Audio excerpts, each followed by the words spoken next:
तर नमस्कार मित्रांनो, स्वागत आहे आपलं मनोज डायरी यूट्यूब चॅनलमध्ये. आणि आज आपण अशा माणसाची मुलाखत घ्यायला आलो आहे ज्यांचा बैलगाडी क्षेत्रातील कारकीर्द खूप छोटी आहे, परंतु कमी वेळात खूप नाव रूपाला आलेले व्यक्तिमत्व आहे. आणि अजून सांगायचं म्हणजे ज्यांनी सुरुवात केली बैलगाडीला आणि त्याच वर्षामध्ये सातारसारख्या बंदराचा फायनलचा गुलाल मिळवलेला आहे. तसेच यावर्षी झालेल्या गुढीपाडव्यानिमित्त सातारा बंदरातील मानाची शर्यत होते, त्या शर्यतीमध्ये त्यांच्या 2 जोड्यांनी पहिला आणि दुसरा फायनलमध्ये पहिला आणि दुसरा क्रमांक पटकावलेला आहे. तसेच फक्त बैलगाडी पुरतं मर्यादित न राहता प्राणीमात्राला असलेल्या प्रेमापोटी त्यांनी स्वतःच्या शेतावर ईशान गोशाळेची निर्मिती केलेली आहे. तर या गोशाळेमध्ये जवळजवळ 25 ते 30 गायी आहेत.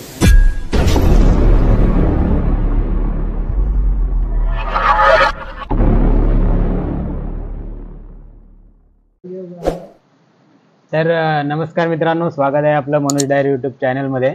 आणि मगाशी इंट्रोमध्ये सांगितल्याप्रमाणे अत्यंत कमी वेळामध्ये बैलगाडी क्षेत्रामध्ये आपल्या नावाचा दबदबा निर्माण केलेले सादिकले बंधू सर म्हणजेच राजेश सादिकले सर यांच्याशी आपण त्यांच्या बैलगाडी कारकिर्दीविषयी आज बोलणार आहोत. तर सुरुवातीला welcome to our channel. Thank you Manu. तर सर, आम्हाला जाणून घ्यायला आवडेल की आपण बैलगाडी क्षेत्रात सुरुवात कधीपासून केली? बैलगाडी क्षेत्रात आम्ही सुरुवात केली 2023 पासून. म्हणजे सुरुवातीला 2023 सुरुवातीपासून सुरुवात केली. आणि अचानक म्हणजे बैलगाडी क्षेत्रामध्ये यावं असं तुमची इच्छा का झाली? कारण काहींना वर्षानुवर्षे परंपरा असते की 10 वर्ष बैलगाडी असेल, पण तुम्ही अचानक 2023 मध्ये बैलगाडी क्षेत्रात एंट्री केली, तर त्याच्यामागे काय कारण आहे? आम्ही ऍक्च्युली मुळात कोकणातले आणि आम्ही शेतकरी, जन्मल्यापासून शेतकरीच आहोत. तर बैलांची आम्हाला खूप आवड होती. म्हणजे शाळेत सुट्टी पडली की आम्ही गावी जाऊन बैल सांभाळायचे. तर आम्हाला आवड ती पहिल्यापासूनच आहे. पण मग नागावमध्ये माझी शेती होती, तर मित्र बनले. तर ऋत्विक, साहिल, केतन आम्ही सगळे मित्र बनलो. तर हे आम्हाला घेऊन जायचे बैलगाडी बघायला, शर्यतीला. तर सुरुवातीला मला म्हणजे असा एवढा इंटरेस्ट नाही वाटला, कारण उगाच ते म्हणजे पुळणीला पळवणार, मातीला पळवणार, बैलांना दुखापत होते. पण मग नंतर थोडं वाटलं की चला, आवड निर्माण झाली. मी ह्यांना कानावर टाकलं की चला आपण पण एक बैलगाडी बघूया, जमलं तर आपण पण सुरुवात करू. मग ती सुरुवात तेव्हापासून झाली. अच्छा. मनात काही नव्हतं की ह्या क्षेत्रात उतरायचं, पण आवड निर्माण झाली. मित्र बोलले की चला करूया आपण, म्हणून आम्ही उतरलो या क्षेत्रात. आणि उतरल्यानंतर तेवढं यश पण मिळालं? उतरल्यानंतर देवाच्या कृपेने ह्या सगळ्यांच्या मेहनतीमुळे आम्हाला यश मिळालं. पण आम्ही जेव्हा या क्षेत्रात उतरण्याचा प्रयत्न केला किंवा डिसिजन घेतला, तेव्हा आमचं ठरलं होतं की आम्ही इथे कोणाशी काय बोलतात त्याला, स्पर्धा करण्यात उतरत नाहीये. आम्ही एक मस्ती, मौज आणि एक आम्हाला आनंद मिळाला पाहिजे म्हणून आम्ही केलं. म्हणून कधी पण बघा, आमची गाडी जितो किंवा हारो, आमच्या तोंडावर तुम्हाला नेहमी म्हणजे हसरा चेहरा दिसणार आणि आम्ही सगळ्यांचं कौतुक करतो ते जिततात. पुऱ्या बैलगाडी क्षेत्रामध्ये आमची सगळ्यांची चांगली ओळख आहे. गाडी येऊन दे नको येऊन दे, आम्हाला त्याच्याशी काही एवढा लगाव नाहीये. आम्हाला फक्त आनंद लुटायचा आहे. आम्ही शेतकरी आहोत, आम्हाला शेतकरी राहायचं आहे, बैलांच्या जवळ, गायींच्या जवळ. तेवढंच आमच्या मनात धैर्य, बाकी काहीच नाही. तर सर, विभागामध्ये चर्चा होत असते की सादिकले बंधूंनी आणलेला बैल आहे की असा फेल गेलेला नाही, म्हणजे इकडे बैल आला आणि त्यांनी गुलाल मिळवला नाही, असं झालेलं नाही तुमच्या दावणीला आलेल्या बैलाचं. तर हे बैलांची खरेदी आणि त्यांची पारख कोण करतं? आता बैलांची खरेदी म्हणजे आम्ही सगळे जातो बैल खरेदी करायला. म्हणजे मी जातो, साहिल जातो, केतन, ऋत्विक, साहिलचे वडील. तर आम्ही ऍक्च्युली कर्नाटकाला जातो किंवा घाटावर, आणि तिकडे बैलांची पारख करून आम्ही जाताना 2-3 दिवस तरी तिकडे मुक्काम करतो. असं नाही की एक बैल बघतला, आवडला की लगेच घेऊन आलो. आम्ही एका खेपेला नाही म्हणता तरी 10 ते 12 बैल बघतो, आणि त्यात आम्हाला जोही बैल आवडतो त्याला आम्ही बांधून गाडीला झुपून बघतो कसा धावतो वगैरे, आणि मग आम्ही आणतो. तर परत जे पण आम्ही अजूनपर्यंत खरेदी केली आहे, तू म्हणाला तसं एकही बैल फेल नाही गेला, सगळ्यांनी आम्हाला गुलाल दिलाय. आणि त्यासाठी आम्हाला म्हणजे नशीबच समजा आमचं की आमच्या दावणाला एवढे सगळे चांगले बैल भेटले आम्हाला. कारण कर्नाटकवरून तर आता सगळेच बैल आणतात, परंतु सगळ्यांचेच बैल तेवढेच चालतात असं नाही इकडे आलं. मला वाटते की म्हणजे जे बैल इथे येऊन त्यांची पालनपोषण जी होत आहे आणि व्यवस्थित खाणं आणि त्यांचा व्यायाम, मला वाटतं ह्यामुळे पण फरक पडत असेल. कारण बैल सगळी सारखीच असते, पण मग त्याला तालीम, त्याला खाणं पिणं, व्यायाम, सगळं म्हणजे त्याला मालिश करण्यापासून प्रॉपर जेवण खाणं पाणं देण्यापासून जे मला वाटते ही पोरं करतात त्याच्यावर यश आहे मला वाटते. नक्कीच मेहनत तर पाहिजे. मेहनत सगळ्यात जास्ती या लोकांचीच आहे. पावसाळी बैल इथे असतात आणि उन्हाळी साहिल म्हात्रे यांच्या घरी असतात. जेव्हा पण शर्यत म्हणजे आम्ही आता दसरा संपल्यावर बैल तिकडे नेणार आणि पाऊस जसा पडायला लागतो मे मध्ये ती परत इथे येऊन दावणीला आम्ही बांधतो आणि इथे आणल्यावर आमचा मित्र नीरज गोलू हा त्यांची सगळी व्यवस्था करतो. तर मित्रांनो, फक्त बैलगाडी पुरतच मर्यादित न राहता सरांनी ईशान गोशाला ही सुद्धा चालू केलेली आहे. तर हे प्राणीप्रेम पहिल्यापासूनच आहे का तुमचं? जसं मी आधी सुरुवातीला बोललो की आम्ही शेतकरी आहोत, तर हा प्राणीप्रेम म्हणजे आम्हाला लहानापासूनच आहे.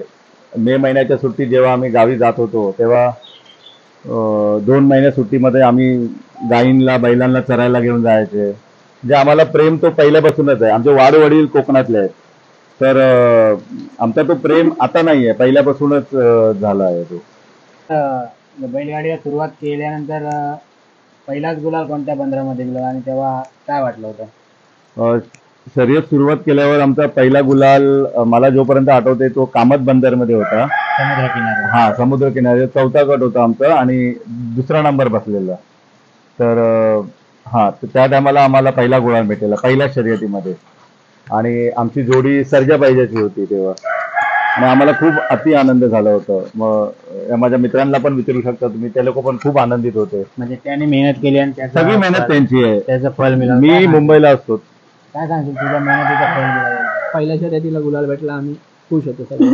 वाटलं की आलो आणि त्याच्यामध्ये पहिलाच गुलाल भेटला आम्हाला. सर, सगळ्यांनाच जाणून घ्यायचं आहे की राजेश सादिकले सर यांचा व्यवसाय तेव्हा काय करतात? कारण तुम्ही बैलगाडी असते तेव्हा जर पिक्चरमध्ये नसता, जरी असले तरी मागे असता, जी मेहनत करणारी मुलं आहेत त्यांना पुढे ठेवता. तर काय सांगाल तुमच्याबद्दल? म्हणजे काय काय चाल बिझनेस वगैरे काय असेल तुमचं? मी मुंबईला राहतो, मी कामाला असतो, मी शिपिंग कंपनीमध्ये काम करतो आणि मला शनिवार रविवार सुट्टी असते. तर मी बहुतेक वेळा शनिवार, महिन्यातून 2 वेळा तरी शनिवार रविवार इथे येतो. बैलांकडे वगैरे, गाई आहे माझी, शेती आहे माझी स्वतःची. पण मोस्ट ऑफ द टाइम मी मुंबईलाच असतो. तर सगळं पालनपोषण हे लोकच बघतात आणि पावसाच्या टायमाला जसा मी बोललो गोलू इथे असतो तर तो बघतो. उन्हाळ्याच्या टायमाला साहिल आहे, आपला संचित आहे याचा भाऊ, त्याचे वडील आहेत, केतन आहेत, तर हे लोक सगळं खाणं पिणं. आणि ऋत्विक एक नाही आता तो आपल्यांमध्ये, कारण त्याला एक जरा इम्पॉर्टंट मीटिंगमध्ये गेलाय, तो असतो. तर सगळं श्रेय त्यांना जातो, मी फक्त निमित्त आहे या श्रेयासाठी.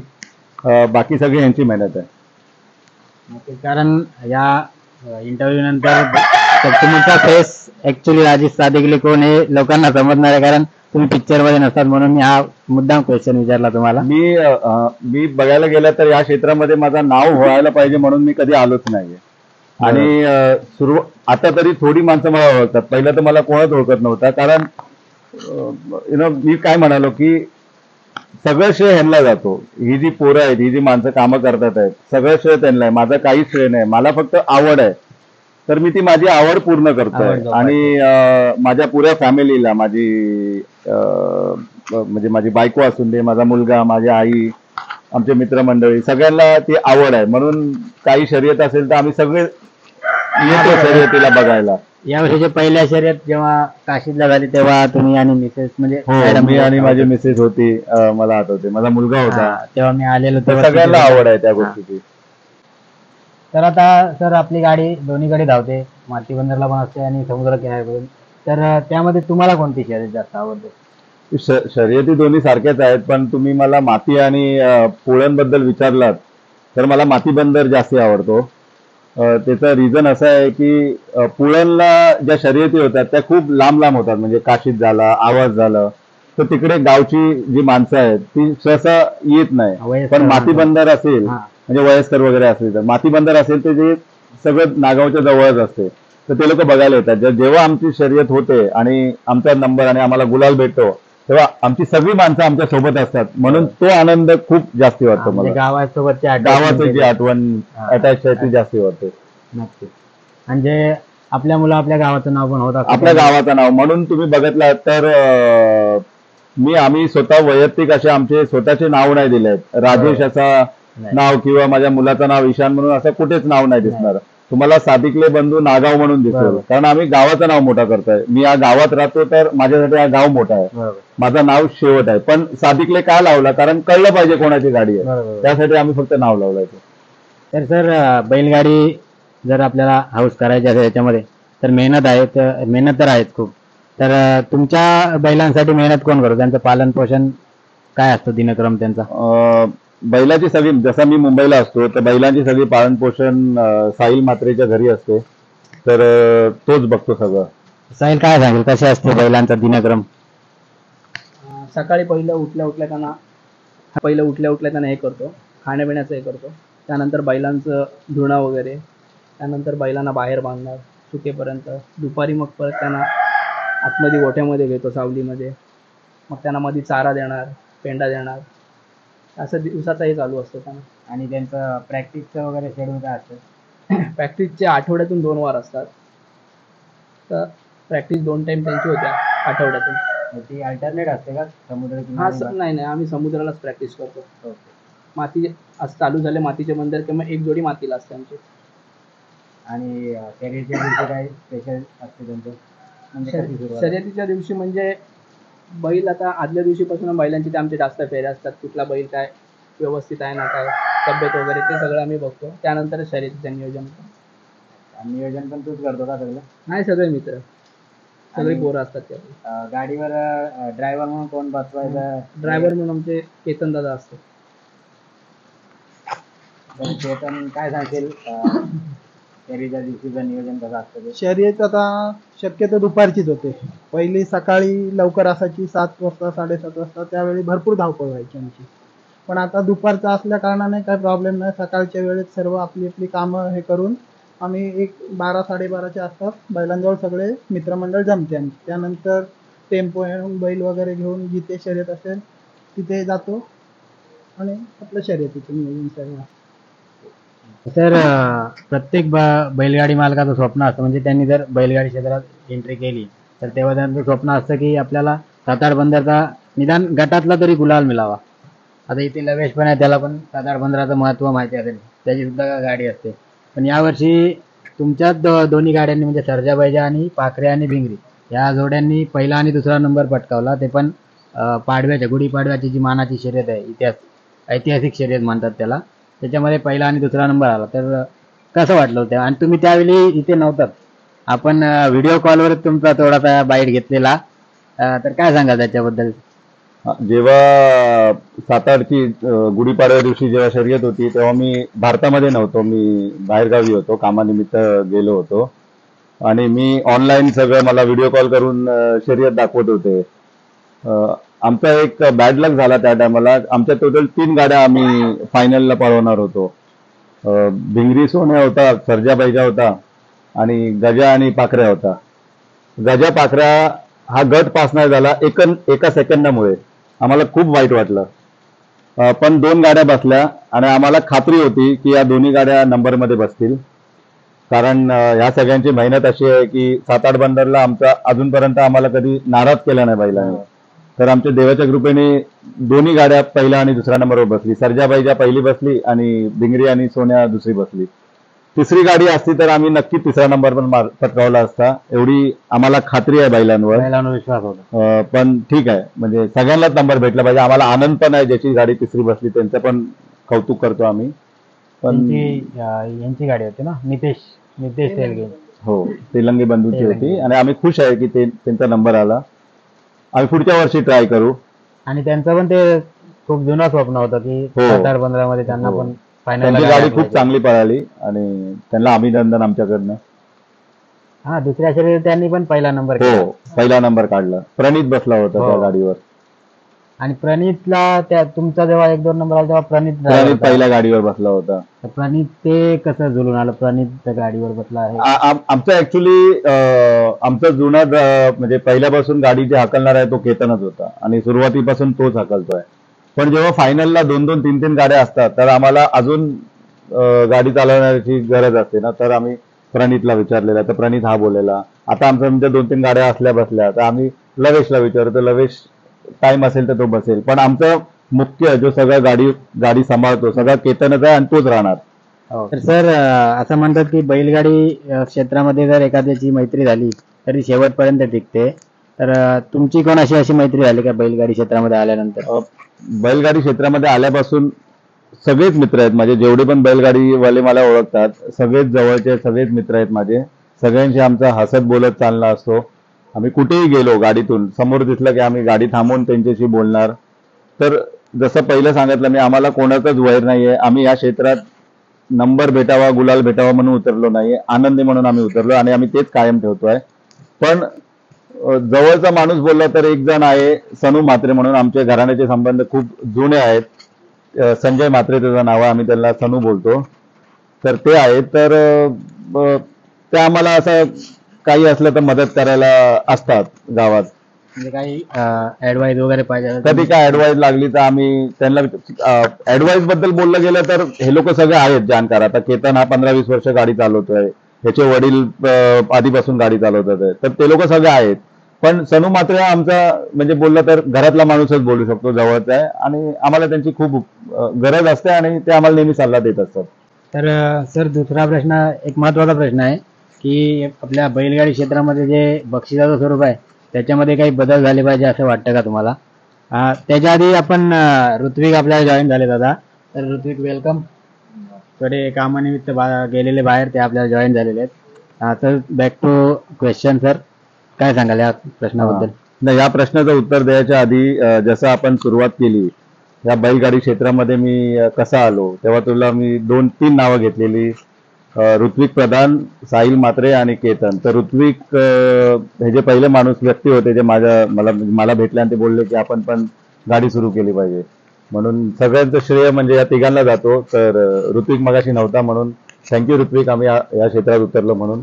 आता बक्षिसाचं प्रमाण तुम्ही जे बोलताय की ते जरा चांगलं झालं पाहिजे, कारण या क्षेत्रात सगळेच ज्यांच्याकडे पैसा आहे तेच नाहीये, पण गरीब शेतकरी पण उतरतात. तर ते पण एवढी मेहनत करतात, खाण्यापिण्याला त्यांना खर्च लागतो. तर बक्षीस स्वरूपात त्यांना पण काहीतरी चांगलं काहीतरी भेटलं पाहिजे, म्हणजे किंवा कॅश मनी किंवा काही वस्तू चांगल्या, म्हणजे त्यांची मेहनत असते, बिचारे ते शेतकरी असतात. तर सर आता बोलल्याप्रमाणे बैलगाडी क्षेत्रात आल्यानंतर जे फायनलची इच्छा तुमची पूर्ण झाली 7/8/15 मध्ये, पण आता पुढल्या वर्षी काही समुद्र किनाऱ्याच्या फायनलची तयारी चालू आहे का? तयारी तर सुरुवात आहेच. आम्हाला 7/8ची फायनल परत ह्या वर्षी पाहिजेच नक्की. पण आम्ही पुळणीसाठी पण समुद्रकिनारी पण आम्ही प्रयत्न करणार आहे. ह्या टायमाला आम्ही ठरवलं आहे की एक तरी जोडी आम्ही फायनलला उतरवणार. आमचं स्वप्न आहे, त्या हिशोबाने आमची तयारी सुरू आहे ऑलरेडी. तर बघू आता कसं आम्हाला यश मिळते. नक्कीच यश मिळेल. आम्ही पण तुमच्यासाठी प्रे करू की तुमची ती इच्छा पण पूर्ण होईल. धन्यवाद. तर सर आतापर्यंत आपल्याकडे 3-4 जोड झाले असतील ना, तर त्या जोडीपैकी कोणती तुमची आवडती जोडी राहिली? आवडती जोडी अशी बोलता येणार नाही, कारण सगळेच बैल आमचे आवडते आहे. मी स्वतः वैयक्तिक जाऊन सगळे हे बैल आणले आहेत, तर सगळे माझ्या जवळचे आहेत. एक पण बैल असा खास असा नाहीये, सगळे चांगले आहेत. सगळ्यांनी तेवढं यश मिळवून दिले, सगळ्यांना कोणी नाराज नाही केले. आणि आता जे फायनल मध्ये जोड धावतात आपल्या अलिबाग मोड मध्ये, त्याच्यापैकी कोणती एखादी जोडी आवडीची राहिली? तुम्ही बघायला गेला तर या 2-3 वर्षात बैलगाडीचं क्षेत्र एवढं चेंज झालं आहे की सगळ्यांच्या गाड्या टफ आहेत. सुरुवातीला कसं असायचं की 1-2 गाड्याच फक्त टॉपला असायच्या की आपल्याला खात्री होती की ह्या गाड्या पहिल्या, दुसऱ्या, तिसऱ्यामध्ये बसणारच. बरोबर. पण तुम्ही हा वर्ष बघितलात तर कुठलीच गॅरंटी नव्हती की कुठली गाडी पहिली येईल. तर सगळ्यांच्याच गाड्या टॉपला धावतात आहे आणि येणाऱ्या वर्ष पण मला वाटते खूप संघर्षाचा असेल, कारण खूप खूप खूप डिफिकल्ट होणार आहे नंबर पटकावणे. एवढा सोपं नाही आहे, कॉम्पिटिशन खूप कडक आहे. आम्ही आमचा प्रयत्न करू, यश भेटेल की नाही भेटेल ते आपण देवावर आणि बैलांवर सोडू, आणि मेहनत तर आहेच सगळ्यांची. बघू कसं काय होतं ते. बरोबर, हे बरोबर बोलत, कारण यावर्षी बघितलं तर कोणीच सांगू शकत नव्हतं की फायनलला एवढ्या गाड्या आहेत ना, याच्यामध्ये ही गाडी येईल, कारण बरोबर. कॉम्पिटिशन खूप वाढलेलं आहे, तयारी सगळ्यांची भरपूर असते. हो बरोबर. सर, आपल्याकडली जी शर्यत आणि घाटाकडची शर्यत बघायला गेलं तर शर्यतींचं स्वरूप सेम आहे आणि बक्षिसांचं स्वरूप पण ऑलमोस्ट सेम आहे, परंतु घाटावरच्या शर्यतींची चर्चा खूप होते, कारण इंस्टाग्राम वगैरे वर त्या शर्यती व्हायरल होत असतात. तर आपली पण शर्यत त्याच पद्धतीने नावारूपाला यायला पाहिजे, तर त्यासाठी काय आपण करू शकतो? ते घाटावरच्या शर्यतीचा बाहेर गेला तर तिकडे मला वाटते बैलगाड्या जास्ती आहेत, प्रमाणात जास्ती आहेत. तिकडचा जो एरियाचा रेडियस आहे तो 300 ते 400 किलोमीटरवर आहे. म्हणजे शर्यत कुठेही असेल तर माणसं टेम्पोमध्ये आपले बैल घालून त्या शर्यतीला भाग घेण्यासाठी जातात. म्हणजे मग ती शर्यत 300 किलोमीटर असेल किंवा 400 किलोमीटर असेल. तुम्ही अलिबाग, मुरुड, रोहा त्याच्यात बघितला तर 50 किलोमीटरवर पण जायला आपल्याला जीव येतो, की एक शर्यत आहे समजा मुरुडला आहे किंवा रोह्याला आहे, आपण ससं टाळतो, कारण एवढ्या लांब बैलांना घेऊन कसं जायचं. पण तुम्ही घाटावर बघितला तर ती बैल 300, 400, 400 किलोमीटर जाऊन ती शर्यत करतात, कारण तिकडे तेवढा क्रेज आहे. इंस्टाग्राम झाला, फेसबुक झाला, यामुळे चर्चा शर्यतांची सगळीकडे आहे. मला वाटतं तिकडे अजून एक गोष्ट खूप इम्पॉर्टंट आहे की गावोगावी प्रत्येकाला त्या बैलगाडी क्षेत्राचा नाद आहे, जो त्या लोकांनी टिकून ठेवला अजूनपर्यंत. आणि अजून एक इम्पॉर्टंट गोष्ट बोललं तर तिकडे मला वाटते 12 महिने शर्यत चालू असते. आपल्या इथे कसं पाऊस आला की 5-6 महिने बंद होते, पण तिकडे काही भागात एवढा पाऊस नसतो, तर तिकडचे मैदान कायमस्वरूपी चालू असतात. म्हणून तो नाद ते लोक 12 महिने पोचत असतात.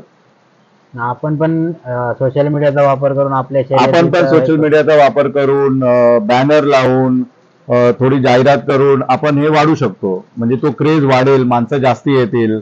आणि बघा, बक्षीस चांगलं पाहिजे, जसं आपण केतननी बोलला की बक्षीस चांगलं पाहिजे, सगळ्यांना परवडत नाही, पण बक्षिसाबरोबर माणसं पण जास्ती पाहिजे. म्हणजे कसं आहे, मग त्यामुळे क्रेज झाला की अजून माणसं गाड्या उतरतील मैदानात, हाईप होते ते. अजून जरा हाईप होईल. थोडा मार्केटिंग केला पाहिजे आपण. नक्कीच. तर ऋत्विक आपल्याला जॉईन झाला आणि सरांनी सांगितल्याप्रमाणे सरांना मोटिवेट केलं बैलगाडी क्षेत्रामध्ये येण्यासाठी, तो ऋत्विक होता पहिल्यांदा. तर ऋत्विकला विचारूया आपण, फक्त सरांनाच का त्यांनी मोटिवेट केलं की बैलगाडी क्षेत्रामध्ये या, कारण त्याचे अजून सुद्धा मित्र आहेत. तर ऋत्विक काय सांगशील? सगळ्यात पहिलं सांगायचं झालं तर आमची पण पहिली जोडी होती, त्यात आम्ही पण फायनल बऱ्याचशा मारल्या त्याच्यावर. त्यानंतर तो नाद आमचा बंद झाला, तर त्याच्यानंतर मग आम्हाला पुन्हा नाद करायचा होता. तर मग मी साहिलला बोललो, केतनदाला बोललो का आपण मग काहीतरी करायला पाहिजे. तर आम्हाला तेव्हा सर भेटले आमचे. तर मग सरांना आम्ही बोललो, सर असं असं करूया काय. मग त्यानंतर आम्ही एक शर्यत बघायला गेलो, तर मग त्यांना पण अजून आनंद आला ती शर्यत बघून. त्याच्यानंतर मग आमची चर्चा झाली अशी सगळ्यांची का आता काय करूया म्हणून. तर त्याच्यानंतर मग ते पण बोलले का बघा, तुम्हाला नाद करायचा आहे तर मी पण प्रोत्साहन करतो तुम्हाला. तर त्याच्यानंतर मग आमची चर्चा झाली. त्यानंतर मग आम्ही सगळे बसलो. त्यानंतर मग आमचा असाच विषय झाला का आपण कर्नाटकमध्ये जाऊया, तिकडे बैल जास्त धावतात, तयारीचे बैल असतात आणि जास्त वेगाचे पण आहेत तिकडे बैल. तर आम्ही मग एक दिवस गेलो असे सगळे 3-4 जण आमचे. तर त्यानंतर मग आम्ही 2 बैल आणले, सर्जाबाईच्या होते आमचे. त्याने आमचं जाम नाव केलं त्या बैलाही. त्यानंतर अजून आमचा नाद वाढत गेला. ते 2चे 4 झाले, 4चे 6 झाले, 6चे आता 7 झाले आमचे. तर आता हा नाद त्यांच्यामुळे आमचा पूर्ण झालेला आहे. तर सगळ्यात पहिले मी त्यांचं आभार मानतो, कारण आज त्यांच्यामुळे आमचं पण नाव आहे आणि त्यांचं पण नाव सगळ्या बैलाही केलंय आमचं. त्याच्यामुळे तुम्हाला सुद्धा आमचा नाद पण पूर्ण झाला आणि आमची हाऊस पण एक होती का आज फायनल मारावी, आणि ते आज आमच्या बैलाही करून दाखवले आम्हाला. आणि आज हा सगळा जो नाद आहे आमचा तो आज त्याही पूर्ण केलेला आहे. त्यामुळे सगळ्यात पहिले त्यांचे मी आभार मानतो. आणि आम्ही तुझे आभार मानतो की त्यांना तू मोटिवेट केलंस बैलगाडी क्षेत्रात यायला, आणि त्यांच्यामुळे आम्हाला कर्नाटकचे एवढे चांगले चांगले बैल बघायला मिळतात. थँक्यू. शेवटचा प्रश्न विचारतो. आता तुम्ही तर तुमचं करिअर सिक्युअर केलं आणि नंतर मग बैलगाडी क्षेत्रात आलात, म्हणजे नागपूर तुमची आवड पूर्ण केलीत. पण आता बघायला गेलं तर तरुण पिढीला खूप क्रेज लागलेली बैलगाडी क्षेत्राची. अक्षरशः 8वी-9वीची जी मुलं आहेत ती शाळा बुडून सुद्धा बैलगाडी बघायला जातात. तर त्यांच्यासाठी काय सांगाल तुम्ही, काय करावं त्यांनी? मग सगळ्यांना अधिकार आहे हा नाद पूर्ण करायचा, पण शाळा अभ्यास हे सगळ्यात महत्वाचं आहे. शाळा बुडून किंवा क्लासला न जाऊन हे बैलगाडीच्या शर्यती बघायला जायचं हे खूप चुकीचं आहे. त्याच्या आई वडिलांनी ते सगळं करायला दिला नाही पाहिजे त्यांनी, आणि मुलांनी पण तसं केलं नाही पाहिजे. तुम्ही पहिले शिका, मोठे व्हा आणि नोकरी धंद्याला लागा. दुसरं काही व्यसन करण्यापेक्षा बैलगाडीचा व्यसन हा नाद हा त्याच्यापेक्षा खूप भारी आहे. तर तुम्हाला हा नाद करायचा असेल तर करा, व्यसनापेक्षा हा नाद चांगला आहे बैलगाडीचा. पण अभ्यास करून मोठे व्हा आणि त्यानंतर या नादाला लागा. मी हा प्रश्न विचारण्याचं कारण असं आहे की एकदा मी आपले चौलला कातलपाडा बंदरात गेलेलो आणि एकाचा इंटरव्ह्यू घेत होतो. तर तो आय थिंक 10वी का 12वीला होता आणि ते नेक्स्ट डे त्याची एक्झाम होती आणि तो बैलगाडी हाकलायला बसलेला. मी त्याला विचारलं की उद्या पेपर आहे आणि तू आज बैलगाडी हाकलायला, तर त्यावर त्याचं उत्तर होतं की मला आवड आहे, पण एवढी पण आवड नसावी की उद्या एक्झाम आहे आणि तू आज बैलगाडी हाकलायला बसला. बरोबर. जर त्यावेळी काय झालं असतं तर त्याचं ते पूर्ण बरोबर year आहे. खराब झालं असतं. तुमचं वय निघून गेला की तुम्ही शिक्षण नाही करू शकत, पण शिक्षण झाल्यावर तुम्ही काही करू शकता. बरोबर. तुमचा अभ्यास वेळोवेळी झाला पाहिजे. आज बैलगाडी तू हाकवली नाही, 5 वर्षांनी हाकलू शकतो, पण तू 5 वर्षांनी परत 10वीला बसू नाही शकत. आणि बैलगाडी आज तू हाकलतोस तर त्यावेळी तुला दुखापत झाली, काय झाली, पेपर नाही द्यायला बसला तर खूप खूप प्रॉब्लेम होतात. म्हणून नाद करावा, पण सगळं जपासून अभ्यास करून, कामधंदा करून, नोकरी करून आणि मग हा नाद केला तर चालेल. हा, कारण प्रत्येक क्षेत्रामध्ये गेलं तर एक फॉर्म असतो प्रत्येकाचा. आता लवेश सुद्धा गाडी हाकलतो, तो प्रत्येक वेळी आता नंबर, तो तुझा नंबर, परंतु आता त्याला चांगलं बोललं जाते, निश्चित चांगला ड्रायव्हर, पण असा वेळ येईल की त्याचं पण बॅड पॅच येईल आणि तो म्हणजे त्याला यश तेवढा मिळणार नाही. तर त्यावेळी आता जी शाबासकीची थाप भेटते त्यावेळी ती शिव्यांमध्ये बदलेल. अरे या प्रत्येक गाडीवर बसते पण गाडीला नंबर येत नाही. तर कसं आहे की सक्सेस तुमच्या जवळ आहे त्यावेळी तुमची वाह होणार आणि जेव्हा तुमचा बॅड पॅच येईल त्यावेळी तुम्हाला ऐकावं पण लागणार. बरोबर, ते तर आहेच. म्हणून तर आम्ही बोललो की नाद हा फक्त एकच म्हणजे लाईफमध्ये ध्येय नसायला पाहिजे की बाबा फक्त आम्हाला बैलगाडीचा नाद पाहिजे. नाही, पहिला तुमचं आयुष्य सांभाळा, घरात 2 पैसे येतील, तुमचा संसार सांभाळला जाईल, पोरा बाळांचं शिक्षण होईल, त्यानंतर हा नाद करा. हा नाद करून तुमचं पोट नाही भरला जाणार. फक्त तुम्ही हाऊस म्हणून करू शकता. आज मी कामाधंद्याला आहे, वेल सेटल आहे म्हणून मी हा नाद करतोय. उद्या कामाधंद्याला नसतो आणि हा नाद केला असता तर मी पण स्वतः बिकेल लागलो असता आणि माझ्या घरातले पण सगळे बिकेल लागले असते. हा नाद खूप वाईट आहे. त्या बाबतीत करावा तर तुम्ही सगळं सेटल झाल्यावर करावा. शाळा सोडून, अभ्यास सोडून, धंदा, नोकरी, व्यवसाय सोडून हा नाद करू नये. खूप छान हे दिलं तुम्ही, कॉम्प्लिमेंट दिली या प्रश्नावर. हेच अपेक्षित होतं, कारण मी प्रत्येक वेळी जेव्हा मुलाखत घेतो तेव्हा हा प्रश्न आवर्जून विचारतो. कारण आता बघतो की एवढी क्रेज वाढत चालली की मुलं म्हणजे अक्षरशः वेडी झालेली आहेत. तर त्यांना आपल्या माध्यमातून सांगणं असेल की सेटल व्हा, करिअर करा, हो बरोबर, आणि नंतर मग हा नाद करा. बरोबर. तर आपण सुरुवातीला सांगितल्याप्रमाणे फक्त बैलगाडी पुरतच मर्यादित न राहता सरांनी ईशान गोट फार्म ही फर्म चालू केलेली आहे. तर सरांना विचारू त्याच्याबद्दल. तर काय कल्पना होती? तर बेसिकली हा फार्म जो आहे ईशान ॲग्रो फार्म हा माझ्या मिसेसने सुरू केला आहे माझ्या मुलाच्या नावावर. आणि इथे आमच्या गिर गायी आहेत, आम्ही ज्या गुजरातवरनं आणलेल्या. आणि गिर गायी आल्यावर मग आम्हाला दूध भेटलं. तर माझ्या मिसेसने विचार केला की काय करायचं या दुधाचं. मग तिने विचार केला की आपण A2 प्युअर घी चा बिझनेस केला. तर सगळे डॉक्युमेंट्स रजिस्टर केले, FSI लायसन्स काढलाय आम्ही, आणि मग घीचा बिझनेस सुरू केलाय. तर हा आमचा प्रोडक्ट आहे प्युअर गिर गाईचा A2, रजिस्टर्ड आहे, मॅन्युफॅक्चरर प्लस रिटेलर. आणि आम्ही हा मुंबईला किंवा कोणालाही पाहिजे असेल तर तो आम्ही विकतो. होलसेल आणि रिटेल दोन्हीमध्ये? रिटेल, कारण आमच्याकडे गाई सध्या खूप जास्ती प्रमाणात पण नाहीये. तर जेवढं पण आहे आम्हाला जेवढं मिळतं ते आम्ही यूज करतो आणि सगळ्यांना विकतो हा प्रोडक्ट. आणि खूप डिमांड आहे आणि सगळ्यांचं खूप चांगलं मत आहे या प्रोडक्ट, चांगला फीडबॅक आहे. तर कोणाला जर घी आपलं प्युअर देसी घी जर पाहिजे असेल तर तुम्ही आपल्या ईशान गोट फार्मला येऊन सुद्धा घेऊ शकता. नीरज म्हणून आहे, साहिल असतो इथे, तर तुम्ही इथे येऊन ते घी घेऊ शकता. आणि आपलं लोकेटेड आहे भादाने इथे ढावाळेला आहे. डावाळे आंबेली फाट्यावरनं आतमध्ये आला की ढावाळे गाव आहे, तर तिथे बाहेर ईशान एग्रो फार्मचा बोर्ड लागलाय, तर तिकडे येऊन आतमध्ये आपण घेऊ शकतो. जर रिक्वायरमेंट असेल तर आपण येऊन घेऊ घेऊ, शकतो. घेऊ. ते पॅकिंग किती पर्यंत असते म्हणजे? ही पाव किलो आहे, अर्धा किलो आहे, पाव लिटर, अर्धा लिटर आणि 1 लिटरची आहे. ओके. आणि या सगळ्या गायी ज्या आहेत त्यांचं जे पालन पोषण आहे त्यांचं पालन पोषण सगळं नीरज बघतो. नीरज यादव हा यूपी वरनं आला आहे आणि सगळं काम तोच बघतो. नीरज, आप कुछ बात करोगे? नीरज, तो बताओ क्या इनका शेड्यूल कैसा रहता है, मतलब दिन भर का कैसा शेड्यूल रहता है? सुबह हम लोग 4 बजे उठते हैं, इसका साफ सफाई करते हैं, उसके बाद दूध निकालने का चालू करते हैं, तो फिर उसके बाद फिर धोने बीने का करेंगे, फिर दोपहर में 3 बजे चालू करते हैं, फिर 4 बजे पिलाई लगाते हैं, दूध निकालने का शुरुआत करते हैं, फिर उसके बाद चारा बीरा खाना बीना लोग का डालते हैं, दूध खिलाने के लिए। और आप कब से यहाँ पे काम कर रहे हो? हमको इधर हम 1.5 साल हो गए। और सर का आपके प्रति व्यवहार कैसा रहता है? बहुत अच्छे हैं व्यवहार में, कोई तकलीफ नहीं है हम लोग को। मतलब बड़े भाई की तरह आपको हाँ, करते हैं. अपने भाई के जैसे मानते हैं। तर आपल्यासोबत केतन प्रधान आहे जो की सरांच्या गाडीवर म्हणून बसतो. तर केतन, तुझी सुरुवात कधीपासून झालेली? माझी 2009 पासून मी गाडी शर्यत हाकलतो पहिली. आपल्या घरची आमची जुनी जोडी होती काकांची, काकांसोबत मी गाडीवर बसायचो. नंतर 2012 मध्ये मी स्वतःची जोडी केली घरी, ती पण मी हाकलतोय.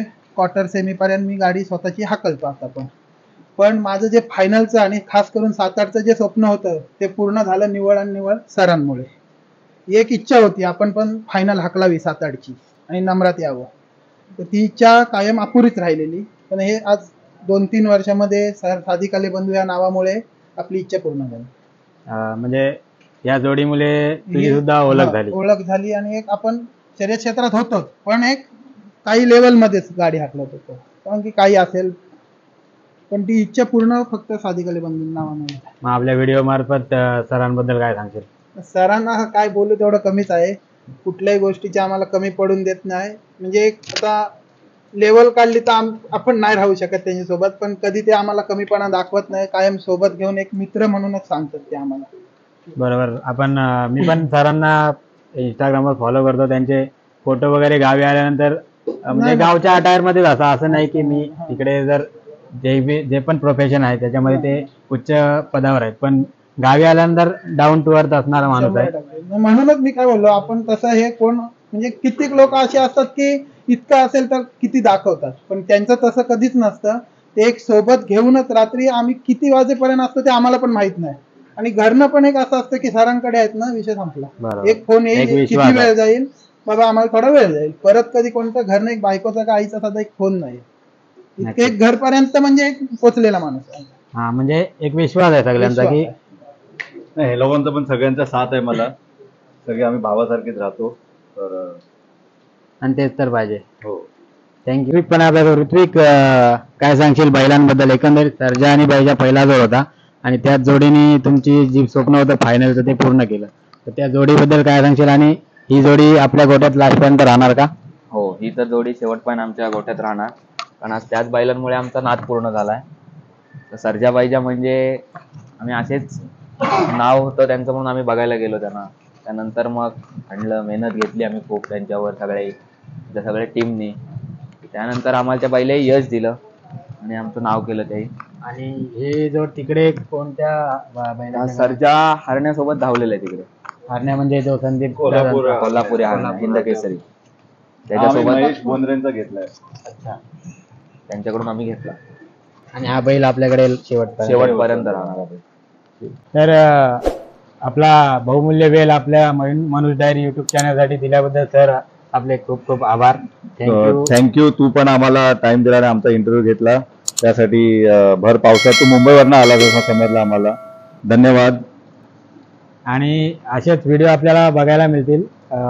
आपला एकच प्रयत्न असेल की जे बैलगाडी क्षेत्र आहे अलिबागचं आपलं, ते मोठं व्हावं. धन्यवाद.